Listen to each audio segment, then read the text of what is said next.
vaccine nga ginbakal sang syudad pagabuksan para sa tanan sugod sa bulan sang Agosto. Sa masunod nga bulan, pagasugura na sang lokal nga panguluhan ang pagbakuna para sa tanan nga sektor sa syudad sang Iloilo.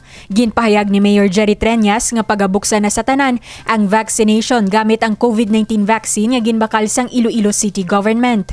Ginpakamaayos ang alkalde nga maumpisa na ang pagbakuna sa mga nagaedad 18 anyos pasaka agud mapadasig ang paglabot sa herd immunity. Ginaplanuhan na kung paano iniipatigayon kagluyag siguraduhon sang alkalde nga malikawan ang pagdinaguso. Well, from 18 above, pwede sila makapalista. Gina-workout naton kung ano aton nga pagsulundan.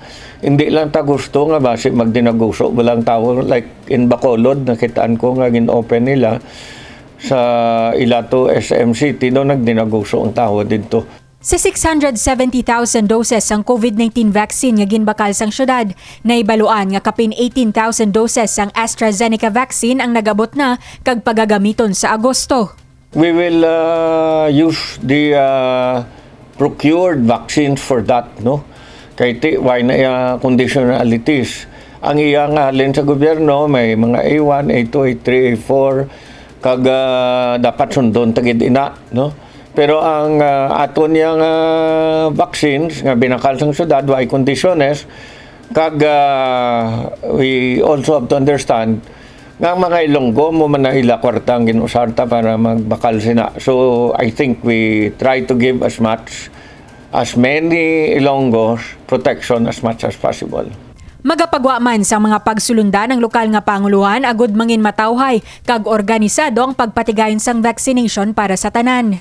We'll come up with some protocols para may sundon man kita nga hindi magdinaguso mga tao because then may ara naman kita opening para sa mass gathering. Pinaagi sini, nagalao mga alkalde nga mas mapadasig ang paglabot sang 70% o kon 450,000 nga populasyon sang syudad nga mabakunahan. Divine Singh para sa Level Up Patrol. Iloilo City Government may mga tika nga pagahimuon bilang pagpanghanda sa posibleng pagsulod sang Delta variant.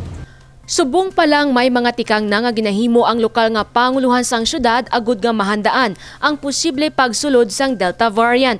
Isa diri amo ang pagpakigsapol sang alkalde sa pamunuan sa mga ospital sa syudad. While we are looking for a way nga makapatindog man kita diri abi Genome Center sa aton sa Western Visayas with the help of the province and the other government agencies.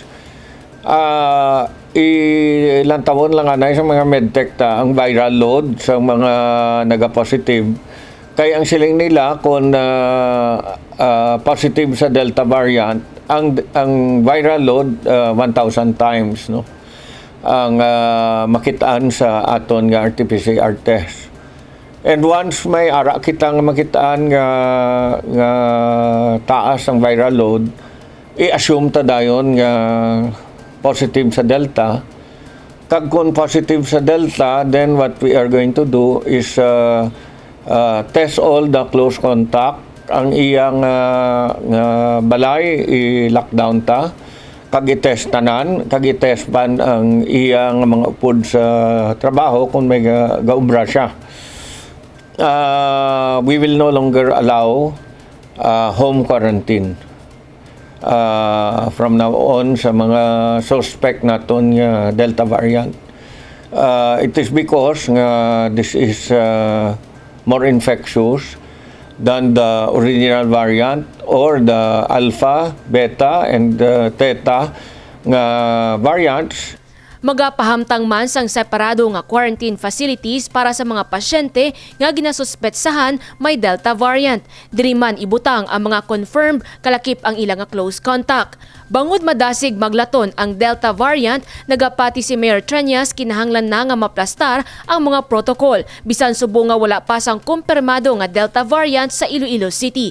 Isa man sa mga tika nga ginahimo subong amo ang pagpadasig sang vaccine rollout. With the possible presence of the Delta variant, we have to give more Ilonggos protection. And we can only do that if we ramp out ramp up the vaccination rollout, no? We can do that by adding more vaccinations every day per site. Sa subong nakatutok ang lokal nga panguluhan sa vaccination sa barangay kag nagapadayon man ang pagbakuna sa mga mega-vax sites. Jennifer Garcia Hernandez para sa Level Up Patrol. Alkalde ginkalipay ang pagbaton sang Safety Seal Award gikan sa DILG. Personal nga ginbaton ni Mayor Jerry Treñas ang Safety Seal nga ginhatag sang Department of Interior and Local Government. Ang seal ang ginahatag sa mga public establishments nga nagapatuman sang istrikto nga minimum health protocol agud batuan ang COVID-19.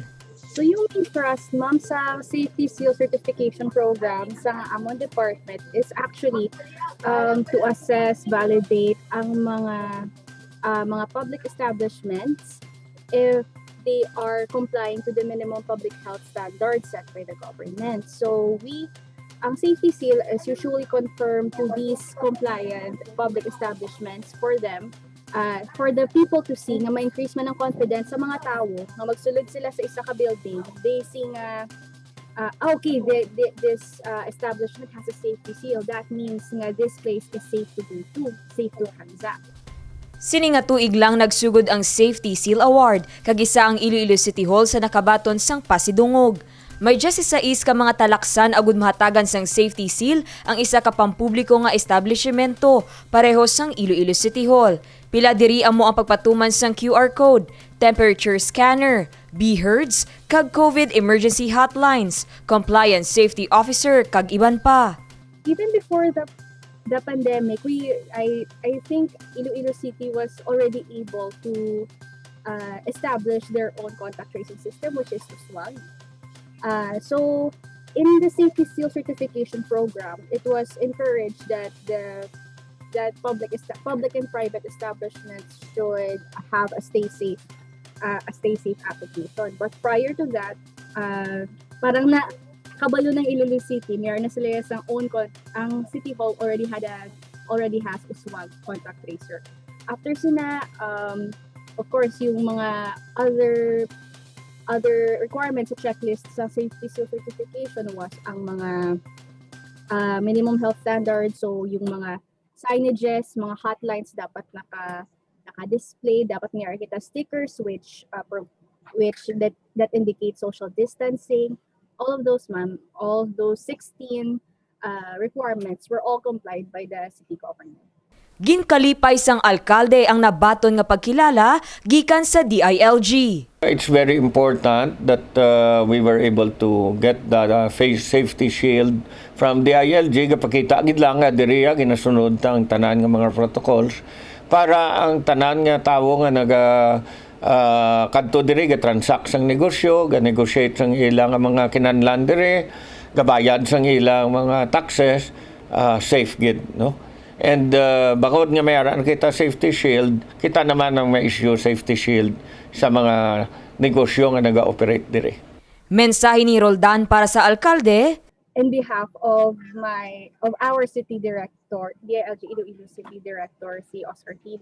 Jr., we sincerely appreciate yung application and conferment ni kay Mayor Treñas and to the Iloilo City Hall and its constituents, because it only proves that this safety seal is the importance of having this safety seal, the importance of following the minimum health standards, because we value our clients and the residents of Iloilo City. So we deeply appreciate it, and we hope nga like the City Hall would continue being a great example, even not only sa City Hall lang. It could also mga barangay halls man safety seal certified, because kung kaya gani sa Iloilo City Hall, kaya na sa mga events sa grassroots level that they can comply with the minimum health public standards and they can have a safety seal certification also.